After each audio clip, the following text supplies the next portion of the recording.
Hello, I'm Jay Foster for 66 and I'd like to welcome you to my tutorial on how to use the new 66 Google Docs character sheet. As you can see, I'm currently on the welcome page. Welcome to the 66 character sheet. Now, before we get started, there's a few little things we need to do going over on this welcome screen. We've got 3 steps we need to do, but I've already done, so I've now got the access I need to get started on this. What you basically do is you'll be getting a link to the core master sheet. You don't have a read-write access to this because it's the core master sheet. To make edits and change to this, you need to make your own local copy. So by going File, Make a Copy, you'll be able to save it locally to yours, give it your own character name or game name, whatever, and from there you'll be able to have all your read-write access. Now I've already done those things. I have my new personal character sheet. I've called it Video of 66 Character Sheet. So on to step 4. Now, it uses a selection of JavaScript mods, so we need to make sure we authorize those. There's a button to do this. I click upon that, it runs a script, and I get the pop-up window saying, would you like authorized access? I simply click continue.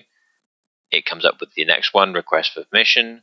I then select accept, and I give them the JavaScript for this to merrily get on with its work. The next bit, step 5, need to make sure the source books all come in. You can see you've got this is all orange at the moment, so click this, need to connect to these sheets, allow it access, and we have an import successful. Nice little green warning, green information box. Next thing we need to do is select our source book. What I'm going to be doing is to double click here, let's click on, yep, there we go, loading.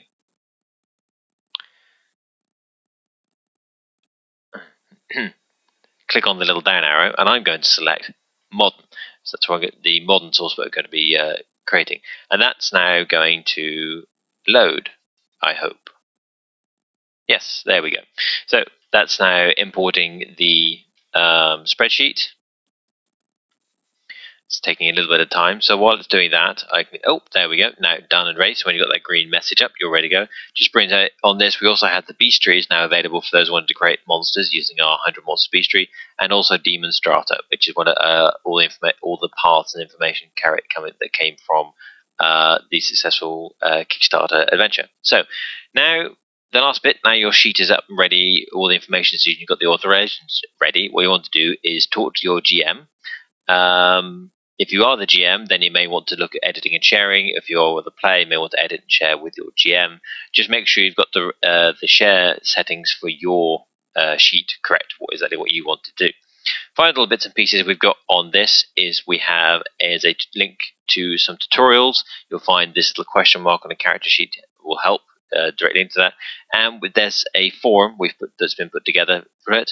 Finally, just to credit Rain Augustine, who's done pretty much all of the work on this, on putting this sheet together. Very grateful to him. And currently this is version 2.7. Down a little bit, if I scroll down a bit, we have our latest set of version changes for you to keep track of. So that's the welcome sheet. So now that we've got our character sheets all set up and ready to go, we've got our data. Let's have a look at what some of that data actually is. So down at the bottom here, beside my face, you'll see a selection of tabs. First off, we're going to go to Path. These are our lists of lists, which essentially is a list of lists. So particularly for paths, what we have down the left-hand side here on column A is in alphabetical order, all of the paths you will find in 66 Modern Generic. Column B, keywords, gives you all the keywords associated with them. Column C picks up the summary text, whereas columns D and F contain all the life and ability advantages, respectively, that go with each of those paths. So this is essentially where you can look and search for all the bits and pieces. If you're looking for a particular path, you want to know what's on it, you're looking for a particular life or ability advantage. To help you with this, we have these filter boxes on the top, where you can quickly pick out a particular advantage you're looking for. So let's go with aesthetic or aesthetes, and you can see that it's highlighted artist as a path that has that life advantage. So depending on which way around you want to do it, you can quickly find the ability or life advantage that you're looking for. The life tab here lists all the life advantages in it, and as a reverse at the paths tab, this lists all the paths that use that particular village, and we have a set of filters across the top here where you can select a path and it will highlight which particular, so if I select artist again here, which particular paths use that advantage. So again, the 3 life advantages in artist have been highlighted for me. So I'll just clear that and move on to the next one. So obviously next up we have abilities, essentially identical as how the life tab works, just this time where we're using blue trimmed advantages. One thing I would like to note, this little squiggle symbol on the side of aerodynamics here and a few of the others, you'll see these, that's the symbol we use for denoting statics. Static advantages or advantages that use static potential. Final couple tabs, few tabs I'm going to pick up here. There's not much you can really do other than look at them. We've got the list of our equipment as they are, as exist from the modern generic setting. So what they are, some core keywords, their summary, and also importantly our list of the consumables that go with it. We've got a mundane version of this so that we can give you the mundane equipment nice and quickly. We've also got our status effects, which is the list of all the horribly red hazard cards your story leader can inflict upon you. And finally, down the end, we have a keywords one. The last little bit of the database is the GM custom section. This is essentially a blank open input section for those who are doing GM sections. Essentially, this allows the GM to put a very small number of custom advantages into the system for monsters and NPCs, but the occasional player here and there. So this is for more advanced users. So that's the database, and now I'll move on to showing you how you create a character. So starting from here, let's put together our new character. Up here, you'll find Create a Cursor. I won't go into what the other options are just now because I'll be using them during the character creation. But where we want to start is this option down here, Create New Character. Selecting that runs a script. You'll get a little warning pop up in the bottom right as it basically processes and puts together a new tab for you with all the default standard layouts for a new 66 character. So this can take a little bit of time because there's a fair bit of extra script to start running. So this will involve us waiting for a little bit, and then waiting for a little bit more. And now we've got our character sheet, all finished and ready done. So I'm going to go around and talk about the edges of the character sheet later. What I'm going to start with is basically putting together our characters. This is the main body of the sheet, is these advantages laid out like a deck of cards, set in the middle of the sheet. So first off, what we want to do is select 3 paths for our character. So I'm going to pick out Boy Scout from the drop down list, and you can immediately see it fills in all the relevant information. So we have the fact that it is static, the amount of character points I've got spent on it, the value, and it provides the summary text and the list of the advantages used with it. So I'm going to grab Boy Scout. So we've got our characters of Boy Scout. We've got a weirdness magnet.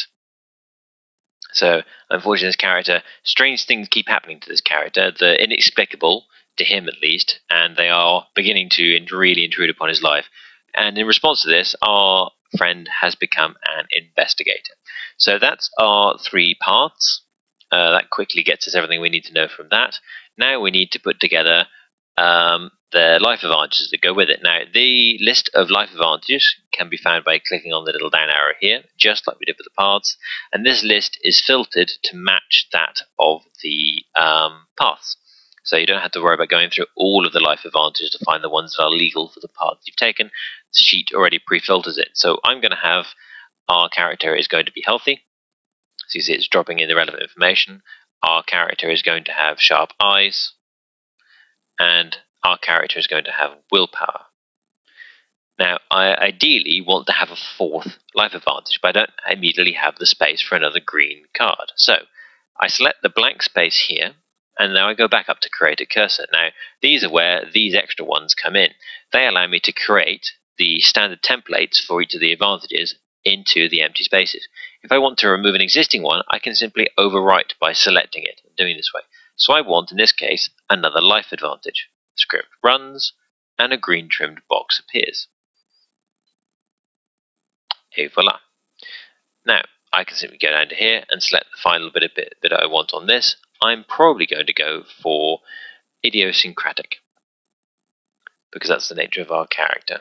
He thinks, has a quirky personality and approach to life. So these are the rest of the items we've got down here. So we're now moving into our abilities. Now I want to have 7 abilities, a piece of character equipment, and a piece of mundane equipment. Now that mundane equipment is a little bit in the way because I like myself neatly tidied. So I'm going to go down over here and I'm going to create myself a piece of mundane equipment over there.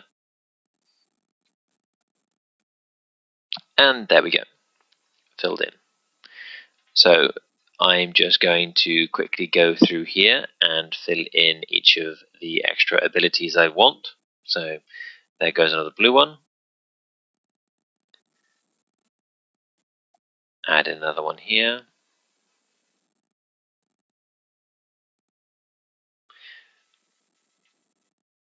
Add in another one here. So you see this case where I'm replacing an existing advantage. The script running in the background neatly removes the existing advantages there. You can use this to wipe blank ones if you want to. You can use it to completely replace. And then finally another one in here. So that gives me the 7 ability advantages I wanted. 1 character piece of equipment and 1 mundane piece of equipment over here. So let's go through and give these guys, give this our scout character, our weird dismounted investigator, some extra little things. So I'm probably going to give this guy alert. It goes quite nicely with his sharp eyes. Again, you see the information dropping in. I'm going to give chaos plan. It's basically a character reacting in bizarre ways. It's how he's coping with the weirdness that goes around him. Conduit, that's always a fun one of mine. You're just used to weird things happening around you.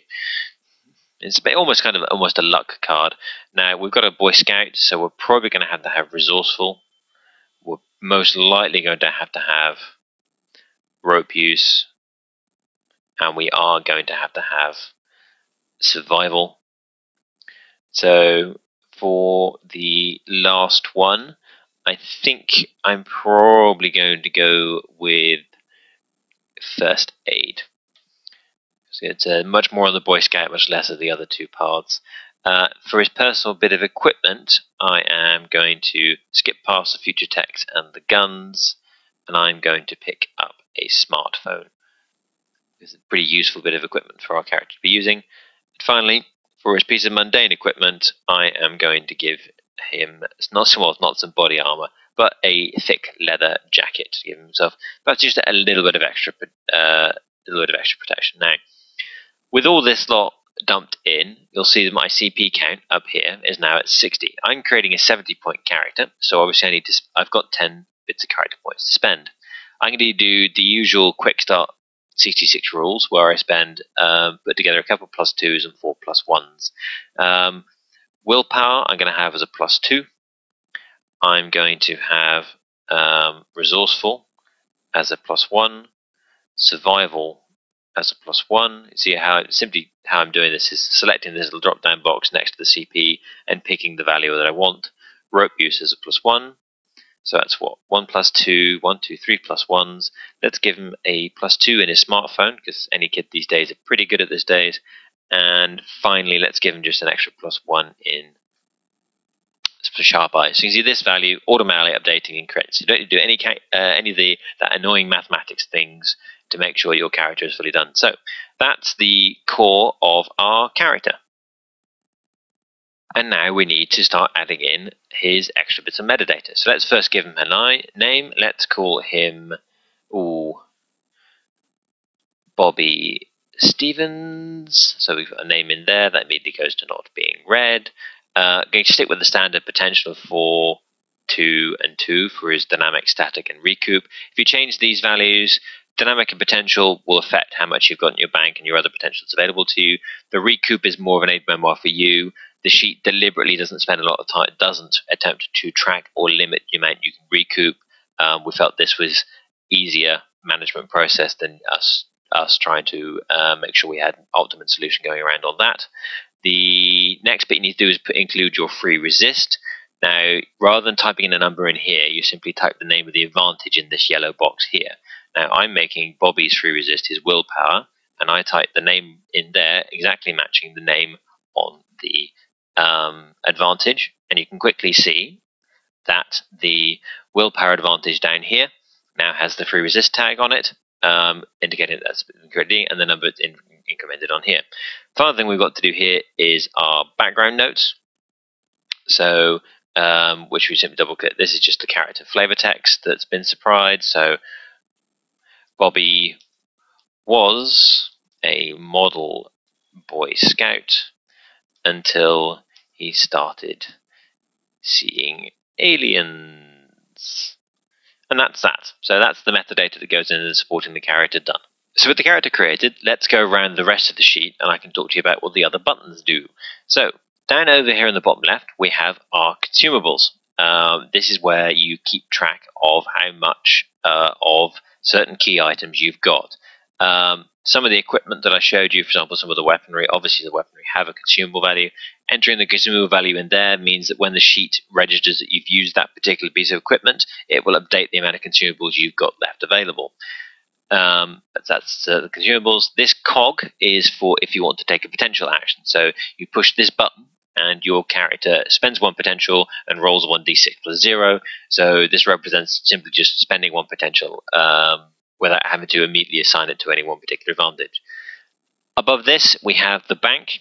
This is where you keep your unspent potential. So my character has 4 dynamic and 2 static ready to go. I've already discussed a bit about up here what are Bobby Stevens' core metadata and his text. You've got some extra free resist down here. Depending on how your character develops, you may find more free resists here. Also, if GMs want to put more free resists in, they can quite easily just fill in up to 6 along here. Next box we've got along here is our situation bonuses. This drop-down menu basically, if the GM is giving bonuses depending on situations, he can quite quickly tab in these, so we can add up to 12d6 worth of situation bonuses can be quickly added in to this area. So drop in there. Next we have this dice value here and these 2 pools here. This essentially represents the total dice value of what's been advantages have been selected and what potential has been committed to that. Next up, we have our red box here. This is the standard place where we stick one of the hazard advantages. It's already default. You can just blank this out if you wanted to. Generally, just leave it be because invariably you are going to the status effect at some point, and having a pre-dedicated place to put it is going to be helpful. Poor little Bobby Stevens, unfortunately, has been having nightmares. So I'm just going to strip down here to where we find N for nightmares, and I'm going to give him nightmares. And as with everything else, sheet reads the database and fills in. So this is just going to be a 0d6 plus 3 nightmares. Because it's status effect, you have a few more options on up here. Next one, we have our potential damage. This is when if you're taking a lot of potential, if you're suffering from a lot of potential attacks, your potential won't just become spent, it'll actually result in doing damage. This is where you keep this. So this green, double-sided green arrow here dumps everything back to the bank. These 2 green arrows dump some things back to the bank. Dump 1 potential back to the bank. These 2 downward green arrows move 1 potential down to the spent pile. This is basically the set of arrows allow you to move potential around as your GM directs, depending on the situation of how your damage potential is becoming recovered. Directly beneath that, we'll cover our spent potential, where I have these key things to note: 0 at the moment, dynamic static. Pair of red arrows upwards. This is how you get your potential becomes damaged. And then finally, we have these 2 buttons here. Whereas if I click on this one, it runs a script and 1 potential is moved from bank to spent. Click back and 1 potential is moved from spent to bank. So this is these 4 buttons here, 2 for dynamic, 2 for static, the primary way you're going to be moving potential outside of advantage use from your spent to your bank. Next, we've got a set of red buttons down here. This dice roller one, you click that after you set up your move, essentially your action, and this will gather all the dice you've got together and roll it. Word of advice though, it doesn't currently do re-rolls or exploding dice, and it doesn't add additional dice if you've got freeze or doubles. So keep a check on that. If you're not using any of those, then just feel free to use this and it will give you an accurate random roll. If not, then perhaps just use the dice roller on your native app that you're using, or for example, actually roll some physical dice. The end button, curiously, you actually use at the start of your turn. It's mostly used for bureaucratic stationary keeping, so it will tidy up any excess potential you've got lying around left on anticipates and the like, and make sure the sheet is tidy and finally ready to go. The last bit we have then here is the roll result, where we keep a track of a few previous results you've had, and then a little CP table to give you a quick guide on how things are, how our standard point spend system works. So, and that's pretty much the rest of your character sheet. So let's now look at putting together a set of actions so I can demonstrate how the core functionality of the sheet works after you've created your character.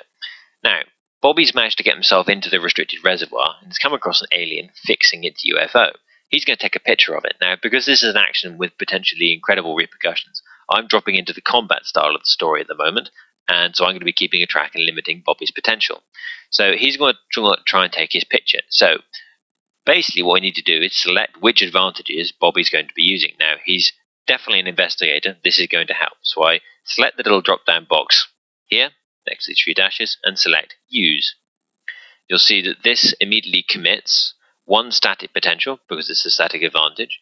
This is highlighted, I have an arrow, and I now have 1d6 worth of potential of action ready to go. Now, this isn't the greatest thing. I need to add a few more in on this. Bobby's sharp eyes are a really good tool for this if you're going to try and be taking a picture in difficult conditions. You see this, because this is a 1d6 plus 1 and dynamic, this goes up by 1, and now I have 2d6 plus 1. Definitely going to be using Bobby's smartphone. As a 1d6 plus 2 advantage, I'm now up to 3d6 plus 3. Anything else we really want to do with this action? Let's have a look. Anything else that's going to be very useful for helping with us in this case? Well, it's interesting to note that Bobby's nightmares are probably going to kick in on this case. Now, I'm going to select Use in this case to make sure that I remember that they're being activated. In this case, the GM will be providing me with a +3 penalty, or basically +3 to the alien's roll to avoid this. In this case, I'm also going to use Bobby's willpower, because he's going to have to be concentrating quite hard to cope with the fact that he's staring at an alien. Now, this uses a 3 dynamic potential and 1 static. The problem Bobby's got with this, what finally note, is that I'm using my free resist on my action. Thus, it's not free. So that gives me my 46 plus 5, a pretty good roll for taking a picture of this alien. Click Roll, Script runs, and you'll see all the numbers shuffle around and a result appear in a few seconds. There we go, script finished. So you can see that all of the items I had selected are now cleared out, and now I go back to the default null use. This has been cleared out, and I suddenly have all the potential I had over there has now been spent. I get a result of 20, which is pretty good. Unfortunately, Bobby didn't take the flash off. Unfortunately, Bobby's flash went off his smartphone, so the alien's been alerted. Now, it's still Bobby's turn, and he's going to recoup 2, which I do by simply tapping this button once, and then this button twice. So you can see it moving my potential out of spent dynamic into bank dynamic. And Bobby's going to anticipate that horrible things are going to happen to him. Now, he doesn't need to look so much in terms of his willpower, because that's his free resist. He is, however, going to pop up and anticipate with his leather jacket, and he's going to anticipate with his idiosyncratic soul. Basically, he's going to anticipate that, quirky guy is going to react in an unusual and chaotic manner. And that's the end of his turn. I do not at this point select End. I'm leaving Nightmares in use, because essentially Bobby is confronting the thing that is terrorizing his sleep. So, that's the end of Bobby's turn. The alien turns around and blasts Bobby with a telepathic attack. Now, since Bobby is resisting these actions, he needs to go through his advantages and work of its own. Now, first off, let's look at Bobby's free resist. Bobby's free resist is willpower. This is very much a case where we can really say that his willpower is going to be very useful for resisting a mental attack like this. So we select, on this case, rather than use, we select free resist. So this flags up, and now you'll see that the free resist icon has also been identified. We have up here that this is increased because we now committed our free resist to it. Now, unfortunately, Bobby's leather jacket is not going to be a lot of use. So rather than selecting null, it's useful to remember that we've deferred the anticipate. So we have the option down here, anticipate deferred. This will scrub the potential commitment and reduce the dice pool. Bobby's idiosyncratic, very much so. So we leave it on anticipate. Anticipate and use, both in these cases, will result in those dice being rolled. Now, Bobby will probably also want to try something else in this case. Unfortunately, he's not got a lot else that's really going to be able to help him resist the alien's mental attack, so he's only going to be able to put together 2d6 plus 2. Now, because he's using Anticipate, he will get this potential back, it will help, but he's not going to be rolling too well against this monstrosity. So, script rolls, I get an advantage of 10. Note that my advantage willpower pre-resist is gone, but it hasn't cost me much. My idiosyncratic is now no longer, I've spent potential on that, it's gone, but rather than it being spent back to the spent pool, it's gone back over to the bank. So I've used my Anticipate correctly. And you'll note finally that the leather armor thing has switched back now to Anticipate, so that it's ready to go, and the potential is thus committed. Unfortunately, Bobby didn't do well enough, and he took some damage, 5 points in fact. This essentially has affected his sharp eyes. Now, to represent that you've had damage, you can drop down here and select Discarded. This grays out the advantage. It doesn't prevent you using it. You can simply go back to here and reselect Use, but by selecting Discarded, it's not going to be committed to potential, and you've got a nice, helpful grey box reminder that this particular life advantage has been lost to an alien's telepathic attack. It comes around to Bobby's turn again, because the alien's mental blast is the only thing it's doing, and unfortunately he's got an Anticipate he's not used. So at the start of Bobby's turn, we push the End button, and this scrubs the Anticipate and moves it to the spent pile. So there I've given you a complete work round of how the character sheet runs. Combine this with what I talked about earlier of how you set the character sheet up, a quick review of the database in itself, and a sample build of an example character, and you've got a pretty good tutorial on the basics of getting started with our new 66 Google Docs character sheet. If you do have any questions, please post some comments on this video, or come and visit us on Facebook, Twitter, or G+, where you'll find we have an active community ready and able to answer any questions you have. We also, as I mentioned earlier, have the forum where you can post specific questions about this.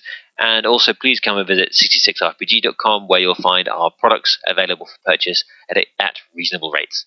Thank you very much for watching, and I hope this tutorial provides you with some use.